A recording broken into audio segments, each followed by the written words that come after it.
Hi, this is Gail. I have baked my red tiles. This is the first batch of tiles that I've made in the red clay, and I just wanted to show you what I ended up doing. Remember the poinsettia? What I ended up doing was putting some stickles on it. I painted it with, let's see, I believe this was the diamond. It might be the moon dust. But anyway, I put stickles on it with the gold center, and it really, can you see, I mean, you can't really tell, but it really pops now with the stickles on it. I love, when in doubt, use stickles.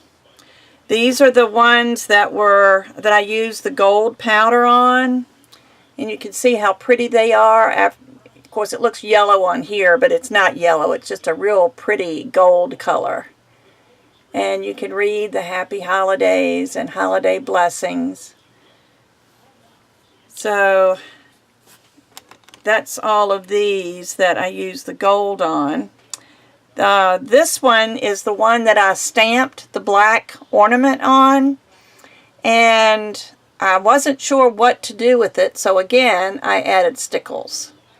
And the black really shows off the colors in the stickles. They're blues and greens, and then I put little dots.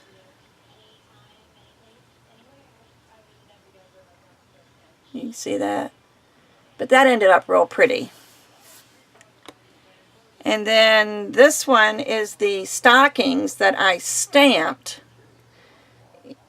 the impression, and again I used stickles in strategic places, and I think that turned out right nice. And then another one, the other one that I did in the black, I did the same thing. I added stickles to the black, and I kind of like that better. I like the black underneath the stickles because it really added some dimension and color.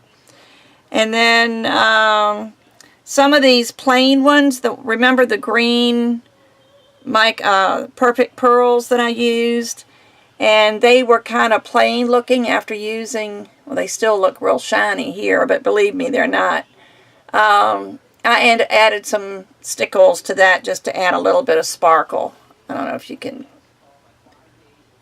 pick up on the sparkles, but that just added a little something. So I'll use those somewhere. They may not be in a prominent place on my project. And this is the gold before, the old gold, not the new one. This is the one that I did old, and this is a package. And I'm not sure, I might add some stickles on this, on the red, just to give it some bling. But that's what I did. The Christmas tree one, I just went ahead and I filled it with stickles too. So anyway, I will be back with more later. Thanks.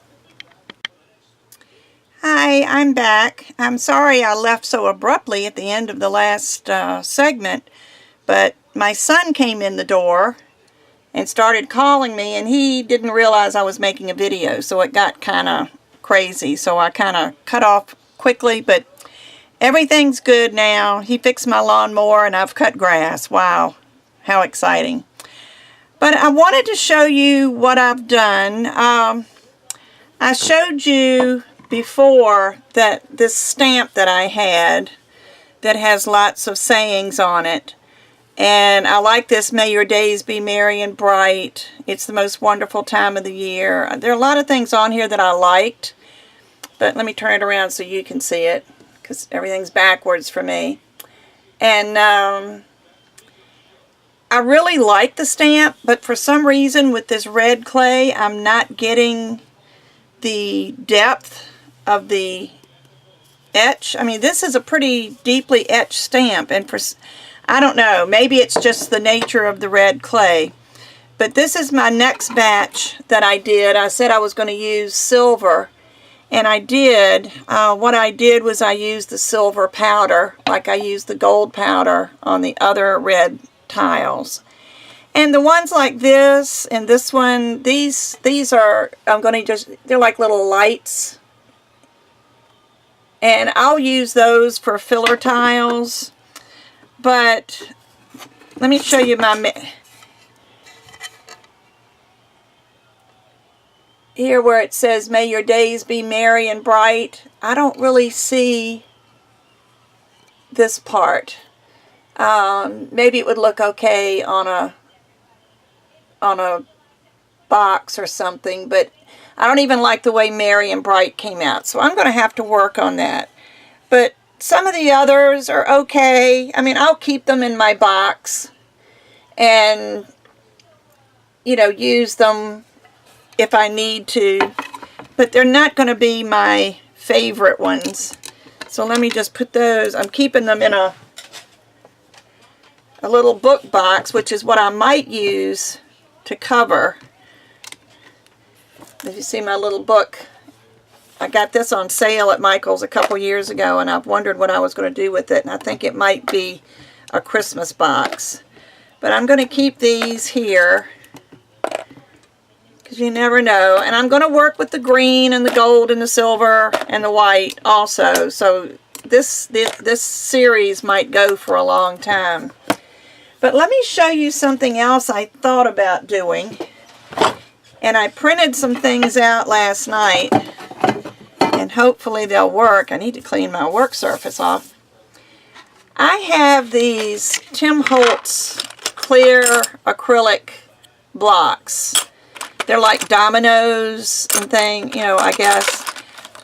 And I used them on another project, and I had these left over. And I got to thinking, I looked online at some free Clipart and came up with these. There's some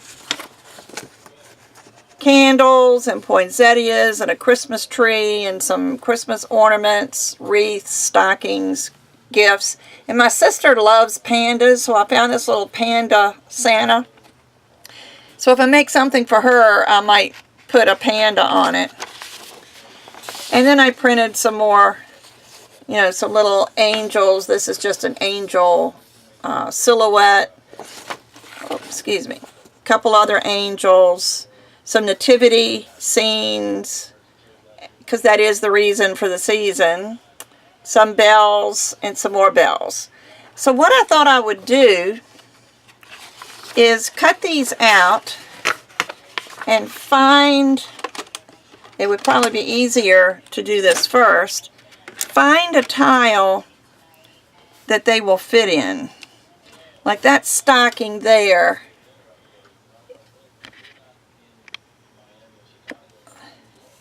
If you can see this stocking I can probably get in this tile.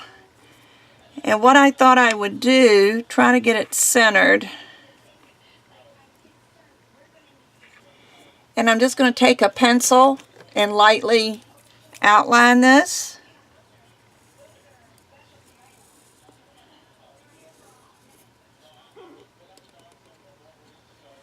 And then I'll cut it out and I'll attach it to this tile. I want to clean these off first. They've got fingerprints all over them, but at least that will show which tile this goes with. And attach them maybe with some glossy accents. And here's, let's see, this is a little bit, you see I printed them in different sizes, and it's mainly because of the different sizes of tiles. I wanted to make sure I had something. This one is a little bit smaller and a little bit skinnier, and I don't know, see, I don't think that's going to fit. Let's see what I have that might fit into a little. That bell might fit.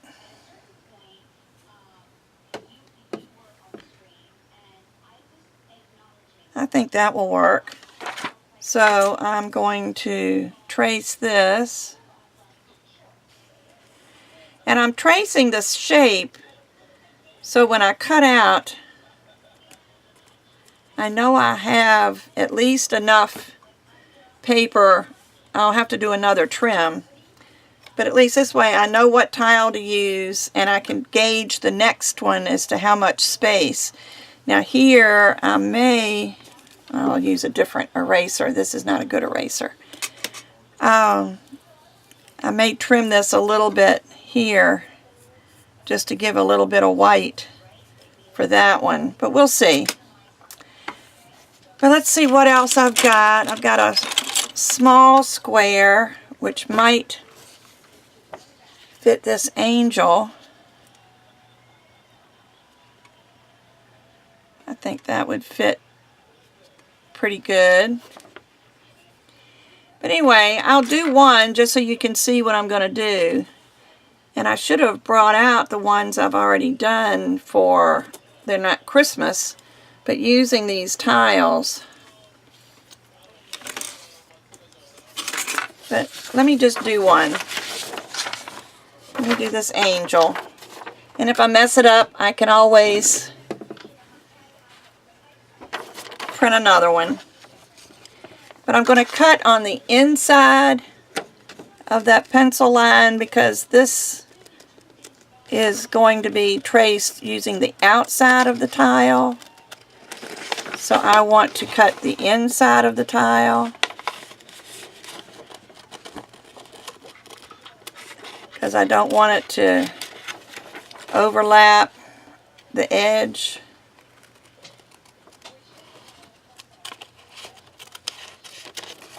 Get the paper out of the way.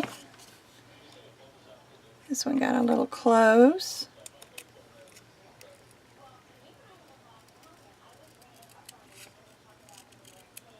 But this is another idea of things you can use for tiles.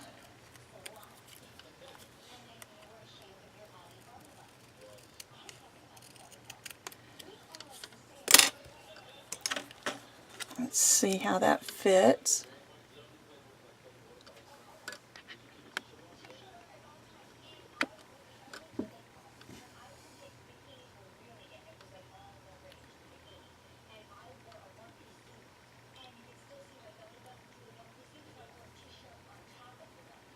Okay, I think that's going to work just the way it is. I think I trimmed it enough. So let me just give a little quick shine to this. I always keep alcohol on my table. Alcohol is my friend. Not only does it clean well, but it dries almost instantly. So now I have all the fingerprints off. And what I'll do, I don't want to lay it back on my dirty thing. I will put glossy accents.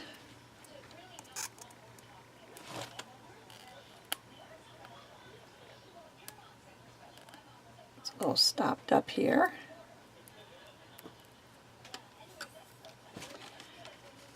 Glossy accents on the back. Well, it's still stopped up. Maybe I need to use a little pen. It's another reason I like having T-pens here on my table, because you never know when you need to unstop a bottle.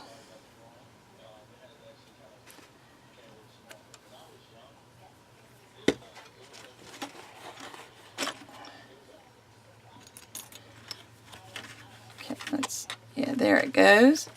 Alright, I'll put the glossy accents here. And I like to start near the edge. I don't go all the way to the edge. And then just kind of fill it in. And it doesn't have to be solid, because when you put the paper on it, it's going to squish it down. And put the paper on it.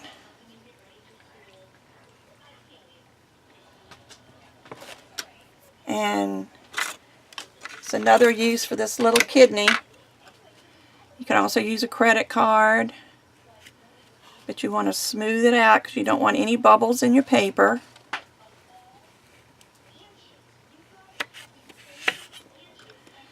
And while it's wet, you can still, see, I think I put too much on there. It's coming out the edges, but I'll clean that up later. but you still want to be able to move your picture till you get it exactly where you want it. And that's good, even though I've made a mess.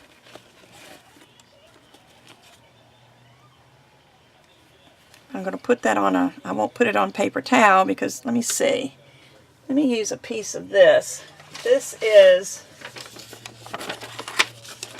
a shiny side of printer paper, printer labels. One thing you can do with your printer label sheets, now this, I print a lot of postage labels, and I still got a bubble here because I moved it. I use a lot of postage. I ship things through PayPal and print, and they have the 2-part labels, and when I peel them off, I just hated to throw away this shiny paper. So I use it for, I'm doing some mixed media. I'll just throw this in. I'm doing something that's called Cat Hand on YouTube. Has a series going called Mixed Media Morsels. And she's doing a project, and they're numbered one by one. But first you get one of these little mini composition books, and you decorate it any way you want. These are some jelly printed labels that I had. These are the mini labels, and just decorate. These I went this way, and these I went this way. And then I just did number 1 because I do not know anything about mixed media. I'm learning. It's going to be new. But what's going to happen is, like, this is mixed media 1, and this was using plastic wrap to make a texture. And it's easy. I mean, if I can do it, it's easy. But she's up to like number 28 now, I think. And you just take your time, and like, every page is going to be different. This one has got paint all over it, so I don't know if I'll do the back of this or not.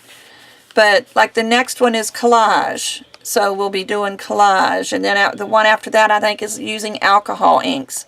And then eventually, as you're going through, you might come back to this page and use this as a background for some other technique she's going to teach. But I thought that was a good way for me to learn mixed media. So thank you, Kat, for doing that. But I use these sheets to I think this is dry enough now, to put behind this sheet while I'm painting so it doesn't mess up everything. So these pieces of paper, I just cut this in half. They're really useful. But anyway, just a little commercial for Cat Hand. Now I need to take some alcohol and clean this up. I also have a bubble forming on my glossy accents, so let me cover that up. But now I have a pretty little tile with the angel on it. And I'll use that angel. And,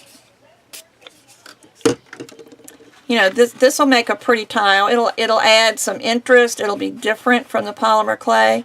So this will definitely be a mixed media project, even though most of what I'm going to do is going to be polymer clay. Now, I went out to AC Moore yesterday looking for any kind of charm that might be Christmassy, and all I could find were angels. But I'm going to Hobby Lobby today and see what they've got. It could just be that the stores, which is hard to believe because they put Christmas out so early, but it could just be they don't have their Christmas things out yet. But I'm going to give it a try, but I'm going to have to scrape off a little of that because I made a mess. But there's my little angel. And I will do the same with these others, you know, with these other pictures. And I'll come back when I've done a few more and I'll show you, and maybe I won't make such a mess with some of the others. But this is a good idea if you need more tiles than what you have stamps for. I also found this other stamp that I had that says joy to the world, peace, Merry Christmas, fa la la la la la la la la, all these things. And I might just use this to make one big, like I did the other one. The other one I was trying to cut up into specific phrases, but what I might do is just cut into tiles so that you may not have the entire saying on the tile. But there's this one, and then I found this one. I had these in my background stamps instead of with my Christmas stamps. But this is the other one that I found that will probably work better than the embossing sheet. But hope I'm not rambling too much. I will be back as soon as I start doing something new, or if I have something else to show you, and I'll probably put all of this together in one messed up long video. But maybe not. I'll talk to you later. Bye. Hey, I'm back. I just thought I would come back and show you a little bit more about what I'm doing with these pictures. Let me round this corner off a little bit. This one, I wanted a picture of the Holy Family, and in order to get a good one, I was holding this up, and I got to the largest picture, which I probably would have overlooked, and saw that it really does okay, but I cut some of the sides off. So just to let you know, you don't have to use all of the picture. Just find the picture that you think is the most interesting. And I also figured out, which sometimes it takes me a while, I've still got a little bit of something on that tile. I've been messing with it since I cleaned it off. But I also noticed, if you look at these dominoes or tiles or whatever, there seems to be a right and a wrong side, and I didn't know that. This edge here is much sharper, and if you look at it from the side, it might even be just slightly slanted down these side edges. So this is actually the back side. Hopefully I've done that on most of them. But I also I want to show you not to use so much glossy accents, because it really does make a mess, like I did on my other angel. But the last few that I did, I just put some around the middle, and then I took it with my finger and spread it out. You could use a brush, but then you have a brush to clean. So I did that, and then laid the picture face down on top of it and got it centered. And then I just took my finger and made sure that all the air bubbles were out. Hold one side while you're pushing the other, because you don't want your picture to shift. And that made a much cleaner tile. But now I have this, and that'll be really pretty. But some of the others I did the stocking that I showed you earlier, and I did the bells. And of course, here's my first angel. I may redo her because it looks like the glossy accents got messed up here on the edge. So I may do another one of her, but that's okay. I just wanted to show you what I've done. So again, this is another great option for adding color to whatever mosaic you're going to do, whether you're going to use it on a box or a picture frame or on a picture or a plaque. This is another way of adding some pretty tiles. So be back again soon. Bye.